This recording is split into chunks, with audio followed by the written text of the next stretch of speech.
बहुत ही ज्यादा देर हो जाती है। टूनी ऐसे ही अकेला अकेला अपने घर जा रही थी, तभी अचानक रास्ते में उसे कुछ दिखाई देती है। वो देखती है कोई उसके सामने बहुत ही ज्यादा रो रही है। अरे कौन हो तुम और इस तरह यहाँ पर खड़ा होकर क्यों रो रही हो तुम? बताओ मुझे, अगर मैं तुम्हें कोई सहायता करूँ तो।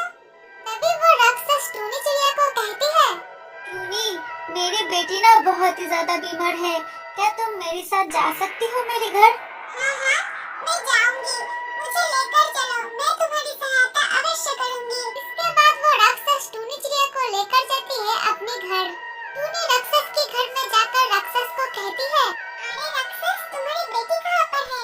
तुमने जो मुझे कहा था तुम्हारी बेटी बहुत ही ज्यादा बीमार है। अरे टूनी चिड़िया, मैं तो तुझे झूठ बोलकर यहाँ पर लाई हूँ, क्योंकि उस दिन तेरी बेटी मेरे सर पर एक पत्थर फेंका था, इसलिए मैंने तुझे उठाकर लेकर आई। आज तो मैं तुझे मार दूंगी और मारकर तेरी मांस खाऊंगी।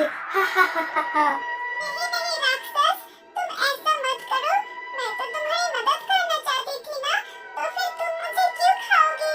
और मेरी बेटी का तो मेरे अलावा और कोई भी नहीं है, तुम ऐसा मत करो प्लीज। हा हा हा हा हा। मैं तो तेरी कोई भी बात नहीं सुनूंगी, अब तो मैं तुझे खाकर ही रहूंगी। हा हा हा हा हा। ये कहकर राक्षस टूनी चिड़िया को खा लेता है। इधर टूनी की बेटी गुड्डी अपनी माँ के लिए प्रतीक्षा करती रहती है, लेकिन इंतजार करते करते उसकी माँ नहीं लौटती है, इसलिए वो खुद ही चली जाती है जंगल में अपनी माँ को ढूंढने के लिए। जंगल में इधर उधर अपनी माँ को ढूंढने लगती है, लेकिन उसकी माँ कहीं पर भी नहीं मिलती है, इसलिए वो रोते हुए एक पेड़ की डाली के ऊपर बैठ जाती है। तभी वहाँ पर एक हिरन चली आती है और आकर गुड्डी चिड़िया को कहती है, अरे छोटी सी टूनी चिड़िया, तुम रो क्यों रही हो? मुझे बताओ, क्या हुआ है तुम्हें?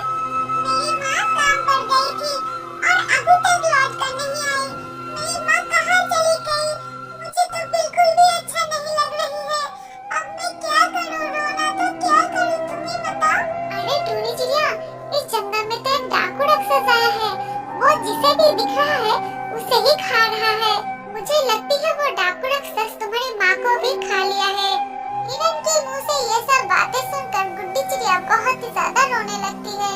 अरे छोटी टूनी चिड़िया, तुम बिल्कुल भी मत रो, ठीक है? अब से तुम मेरे साथ रहोगी। तुम चलो मेरे साथ मेरे घर में, हम और तुम एक साथ रहेंगे, ठीक है? इसके बाद गुड्डी चिड़िया को अपने